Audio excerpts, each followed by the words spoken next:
You never want to build up against brick veneer. Brick veneer was not intended to have 2, 3, 4 feet of dirt built up on it. The basement wall, that's different. But once you see the brick, now you know you're at the point of the sill plate. And brick veneer it's no different than vinyl siding or aluminum siding. It's just vertically stacked brick with mortar. There's no strength to it. It was not designed to put all this weight up against it.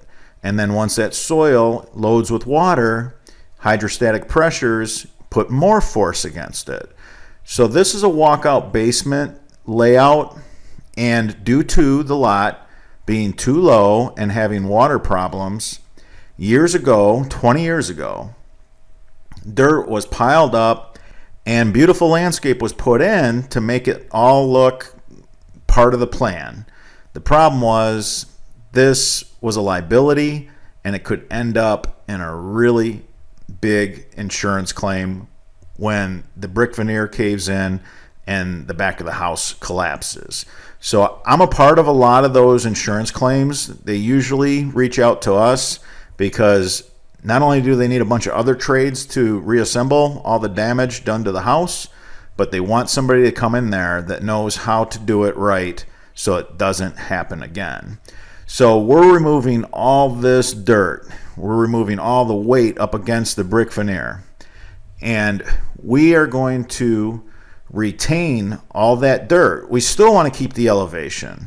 We still want to shed the water away from the house. The only way to do that is to build up a really strong retaining wall and actually have an air gap between the brick veneer and our retaining wall. And then we'll do our burrito wrapped system right along the footer, which, I'm looking forward to showing you guys that. The excavation process is tedious. Our small equipment is surgical for this very reason. We're trying to disassemble the least amount of this yard as possible. This is a lot of work. This is a big job. I always get asked in the comments section, how much does something like that cost? And I'm not even going to hesitate to tell you, something like this, you're looking at about $40,000. Labor, haul out, and we like the Keystone block. Fent distributes it here in Michigan, but the Keystone block is 86 pounds a block, and you use fiberglass pins to hold it together. This block doesn't go anywhere. You fill the center of it with drainage stone, you fill behind the wall with drainage stone. So we've been working on this project for days. I actually have to show this in 2 parts. So we're going to show you the excavation in this and the beginning of the wall assembly, and the part 2 that will follow. The part 2 that will follow, that will be in a couple of weeks. We'll get that out to you. So you can just see how close you are to the house, how careful you have to be as an operator to not hit the home. Francisco's in this excavator every day, so he's the guy you want. This is just, for him, he's at home in this machine. It's an extension of his body at this point. But he gets up in that corner so tight, and there's just so much, there's like 2-3 inches of room. I mean, there's nothing there for, no room for mistake is what I'm trying to say. So his tracks, you might notice they're very close together on that Kubota backhoe that's swinging the dirt there. Look at how close those tracks are. So this machine has hydraulic. These tracks will go in very, very narrow so you can get into tight areas.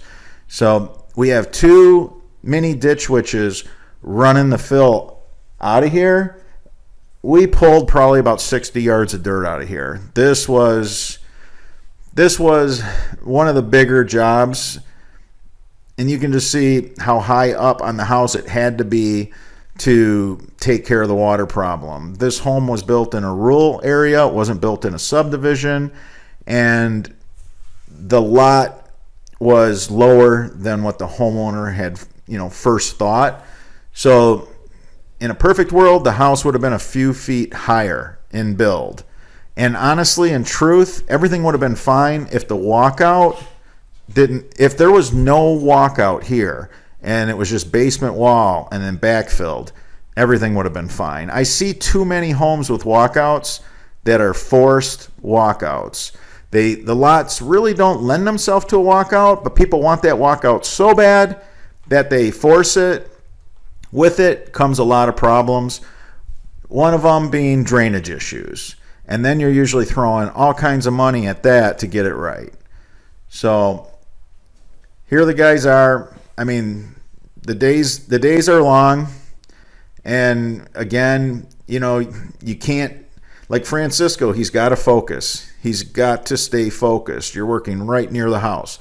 This little mini excavator, this small Kubota, it has zero tail, so he can't end up swinging the machine and hitting the house. The older machines, they have a lot of tail.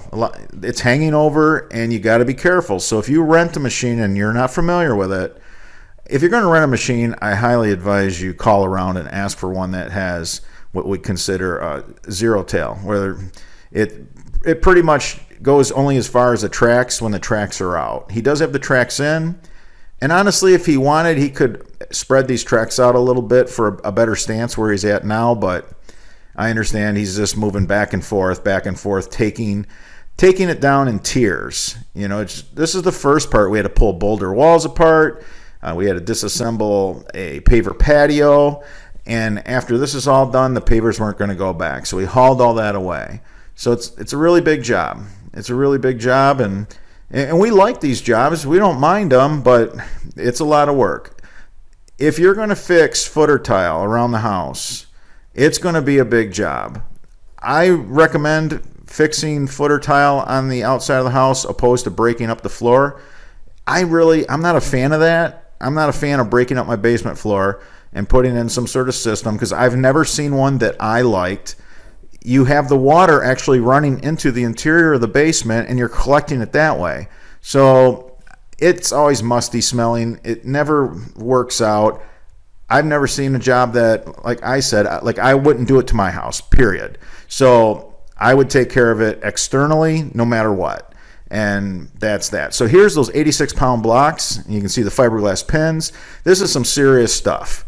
When I say they make bridges out of this, I'm not kidding you. They make bridges out of this. This is the only block Scott and I will use. You can see the guys have been slinging these 86-pound blocks, putting the fiberglass pins that tie them together in the block, and they're going to fill all those voids. Every single one of these blocks gets filled with drainage stone, and behind them as well. Scott and I, we've been through a lot.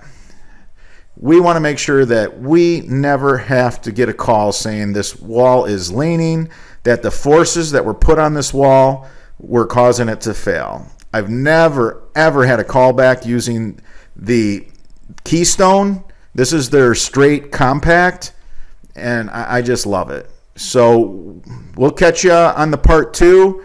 This is a big project. We'll be getting back to you in a couple weeks.